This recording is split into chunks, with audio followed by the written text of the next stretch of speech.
lovely students, this is Adhya. Welcome back to the channel. आज हम class 6 के chapter 3 को स्टार्ट करने जा रहे हैं जिसका नाम है प्लेइंग विद नंबर्स, एक्सरसाइज 3.1 और जिसका पहला क्वेश्चन हम सीखने जा रहे हैं। मैं पहला क्वेश्चन रीड कर रही हूँ, प्लीज लिसन केयरफुली।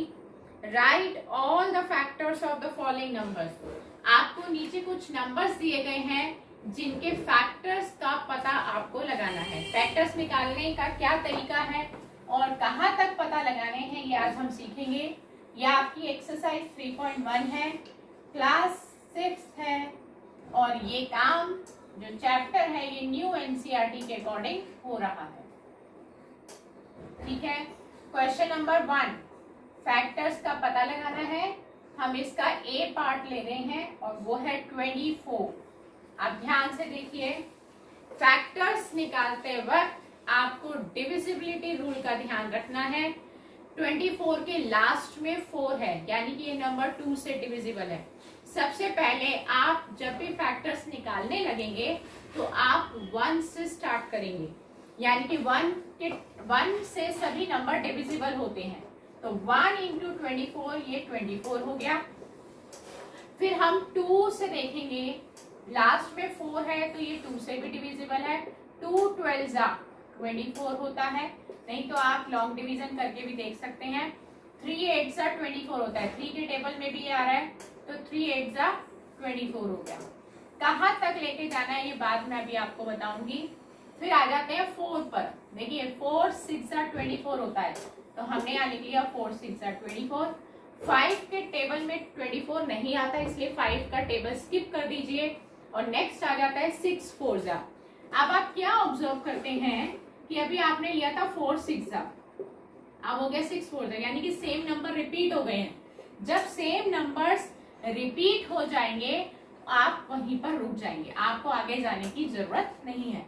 जब आप देखेंगे कि क्रॉस में नंबर सेम आ गए हैं 6 6 4 4, तो आपने वहीं रुक जाना है, आगे आपने टेबल्स चेक करने की आपको जरूरत नहीं है। तो आपके फैक्टर्स क्या आए, 1 2 3 4 6 8 12 24। तो ये ऑर्डर वाइज हम लिखेंगे फैक्टर्स ऑफ 24। क्या क्या हुए, 1 2 3 4 6 8 12 24। क्लियर? आपको स्टॉपिंग पॉइंट बता दिया मैंने कि कहाँ पर स्टॉप करना है हमें। इसी तरह से हम कुछ क्वेश्चंस और लेते हैं जिससे आपको और क्लियर हो जाएगा। जैसे कि हम ले लेते हैं इसका सी पार्ट 21। सबसे पहला मैंने कहा था स्टेप 1 होगा, 1 से स्टार्ट करना है। 1 21 जा 21। फिर 2 के टेबल में 21 नहीं आएगा क्योंकि लास्ट में 1 है, तो ये 2 से डिविजिबल नहीं होगा, तो 3 पे चलेंगे। 3 7 21 होता है। 4 के टेबल में 21 नहीं आता, 5 के टेबल में 21 नहीं आता, 6 के टेबल में 21 नहीं आता। फिर आ गए सीधा 7 पे, 7 3 21 होता है। आप क्या ऑब्जर्व करते हैं कि अभी आपने लिया था 3 7 और अब आ गया 7 3 क्रॉस में बिल्कुल नंबर सेम आ गए, आप यहीं रुक जाएंगे, आगे जाने की जरूरत नहीं है। मतलब 8 का टेबल 9 का टेबल 10 का टेबल चेक करने की आपको जरूरत नहीं है। तो आपके फैक्टर्स क्या आए, फैक्टर्स ऑफ 21 क्या आए, 1 3 7 21। तो आप यहाँ लिख देंगे, 4 फैक्टर आ गए इसके। ठीक है, इसके लिए आपको डिविजिबिलिटी रूल याद होना चाहिए, हर टेबल का क्या होता है। इसी तरह से मैं एक एक्स्ट्रा क्वेश्चन ले रही हूँ जो कि समझाना जरूरी है। 25, ये एक एक्स्ट्रा क्वेश्चन लिया है, आपकी बुक में नहीं है। क्यों लिया है 25? क्योंकि इसमें मैं बताऊंगी इसमें क्या नया कॉन्सेप्ट है। आप स्टार्ट करिए 1 से। 1 25 जा 25। स्टार्टिंग हमेशा आपको 1 से करनी है।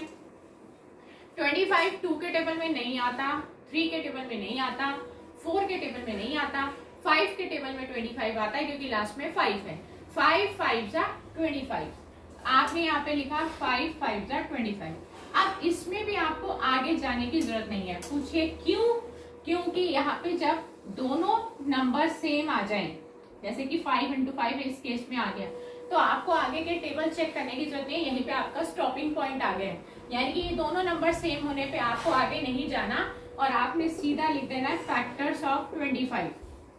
25 के फैक्टर्स क्या होंगे? 1, 5, 25। रिपीट नहीं करना, सेम ही है। तो आगे 1, 5, 25। तो इसमें हमने क्या नया सीखा? जब दोनों नंबर सेम आ जाएंगे तब भी आपको रुक जाना है। एक आखिरी इसका पार्ट और ले लेते हैं, ई पार्ट 12। अब 12 के फैक्टर हम देख लेते हैं कैसे निकालेंगे। आप यहाँ देखिए, लास्ट पार्ट ले रहे हैं हम 12 ताकि आपका कॉन्सेप्ट क्लियर हो जाए। 1 से स्टार्ट करना है, 1 12 जा 12, 2 6 जा 12, 3 4 जा 12, 4 3 जा 12। क्या ऑब्जर्व किया आपने? क्रॉस में नंबर सेम हो गए तो यहीं रुक जाइए, आगे नहीं जाना। और फैक्टर्स क्या आए? Factors of 12। 12 के फैक्टर्स क्या मिले? 1 2 3 4 6 12। 1 2 3 4 6 12। तो ये मेथड था फैक्टर्स निकालने का। फैक्टर्स हमेशा 1 से स्टार्ट करने हैं निकालने, और क्रॉस में नंबर सेम आने पे रुक जाना है, सेम नंबर आने पे भी रुक जाना है, और इस तरह से हमें टोटल फैक्टर्स मिल जाएंगे। फैक्टर्स को और अच्छी तरह अगर समझना हो तो सभी टेबल्स के डिविजिबिलिटी रूल सीखने बहुत जरूरी है। तो नेक्स्ट क्लास में एक नए टॉपिक के साथ आपसे फिर मुलाकात करेंगे। Good bye friends.